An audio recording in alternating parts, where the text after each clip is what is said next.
আসসালামু আলাইকুম। ওয়ালাইকুম আসসালাম রাহমাতুল্লাহ। তিনটা প্রশ্ন। জি প্লিজ। আমরা জানি যে বিপদে পড়লে দান করলে বিপদ কাটে, এটা কি সহিহ হাদিসে আছে? জি আর সুন্দর। সদগা ছাগল দেওয়া কি জায়েজ? জি দ্বিতীয় প্রশ্ন আরেকবার প্লিজ। আর সদগা ছাগল সদগা দান করা কি জায়েজ? জি বুঝতে আর পেরেছি। মসজিদে দান করা উত্তম না গরিবদের এতিমদের খাওয়ানো উত্তম? জি খুবই সুন্দর, আমাদের সাথে থাকুন প্রিয় দর্শক, আমরা আরেকটা ইনশাআল্লাহ প্রশ্ন আছে আমার, আরেকটা প্রশ্ন আছে। জি সুবহানাল্লাহ আযীম ওয়া বিহামদিহি লা হাওলা ওয়ালা কুওয়াতা ইল্লা বিল্লাহ। এটা জি সকাল যে সুবহানাল্লাহি ওয়া তিনবার, বিহামদিহি সুবহানাল্লাহিল আযীম লা হাওলা ওয়ালা কুওয়াতা ইল্লা বিল্লাহ। জি না সুবহানাল্লাহ আযীম ওয়া বিহামদিহি, সুবহানাল্লাহ আযীম ওয়া বিহামদিহি লা হাওলা ওয়ালা কুওয়াতা ইল্লা বিল্লাহ, এটা সকালবেলা তিনবার পড়লে চারটা ওষুধ থেকে নিরাপদ থাকে। এটা কি সহিহ হাদিসে আছে? জি অসংখ্য ধন্যবাদ বোন, আমাদের সাথে থাকুন ইনশাআল্লাহ, আমরা শাইখের কাছ থেকে উত্তর নেব। বিপদে পড়লে গুনাহ মাফ হয় এ সংক্রান্ত কোনো হাদিস রয়েছে কিনা?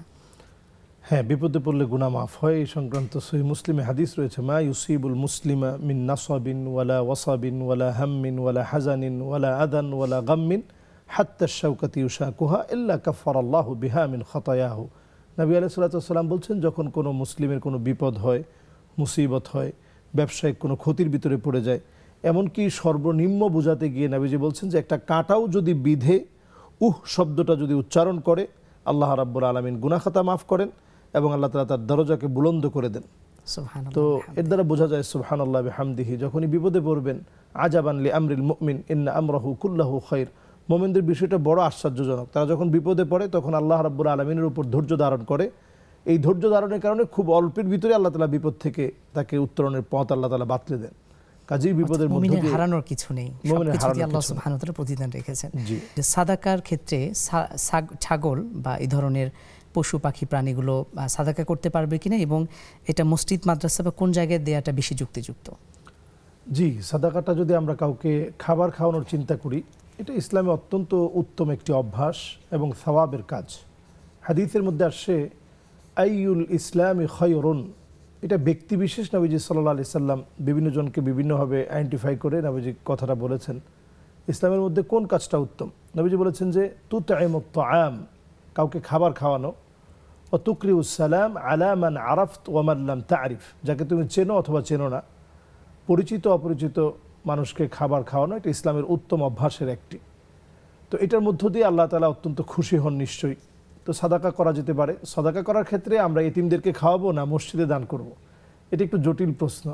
মসজিদে দান করা এটা যেমন অত্যন্ত উত্তম কাজ, আবার এতিমদেরকে পাশে থাকা, তাদের কাফালা, তাদের অভিভাবকত্ব গ্রহণ করা অত্যন্ত সওয়াবের কাজ।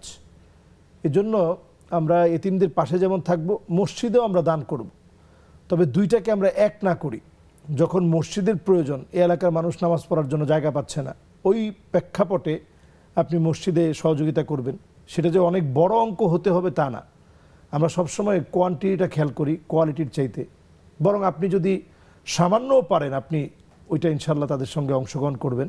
মসজিদ বানানোর ক্ষেত্রে, নির্মাণের ক্ষেত্রে অংশগ্রহণ করব। এতিমের পাশে সামান্য কিছু দিয়ে হলেও আমরা সঙ্গে থাকব। এটাই আল্লাহ রাব্বুল আলামিন আমাদের কাছ থেকে চান।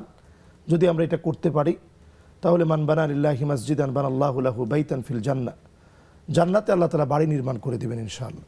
শেখ ওই বোন আরেকটি প্রশ্ন ছিল যে তিনি একটি দোয়ার কথা বলেছেন, সুবহানাল্লাহি ওয়া বিহামদিহি বা এই ধরনের কিছু একটি দোয়া, এটা কোনো ফজিলত রয়েছে কিনা, বা তিনবার পাঠের কথা বলেছিলেন। হ্যাঁ, এটা হাদিসের মধ্যে আসলে দোয়াটা তো স্পেসিফিক, উনি যেভাবে বলছিলেন, আপনি যেভাবে বললেন দোয়াটা হবে ঠিক সেভাবে।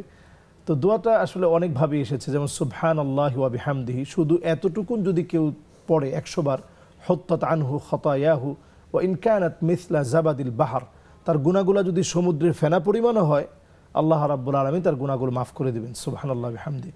এরপরে কালিমাতানি খাফিফাতানি আলাল লিসান সাকিলাতানি ফিল মিজান হাবিবাতানি ইলার রহমান সুবহানাল্লাহি ওয়া বিহামদিহি সুবহানাল্লাহিল আযীম, এটাও আমরা পড়তে পারি। তো এই হাদিসের বিভিন্ন হাদিসের ভিতরে অসংখ্য ফজিলত রয়েছে। অলমোস্ট কথা হচ্ছে সুবহানাল্লাহি বিহামদিহি সুবহানাল্লাহিল আযীম লা হাওলা ওয়ালা কুওয়াতা ইল্লা বিল্লাহ, এটা হচ্ছে কানজুম মিন কুনুজিল জান্নাহ, আল্লাহ জান্নাতের একটা খনি। তো এটা আমরা যেভাবে পারি আমরা পড়ার চেষ্টা করব ইনশাআল্লাহ। এবং এক্ষেত্রে সংখ্যা নির্ধারণ না করা, সংখ্যা নির্ধারণ না করা, মূল বিষয়টা হচ্ছে সংখ্যা নির্ধারণ না করে আমরা পড়তে থাকবো ইনশাআল্লাহ, ইচ্ছা পড়তে পারি। আলহামদুলিল্লাহ।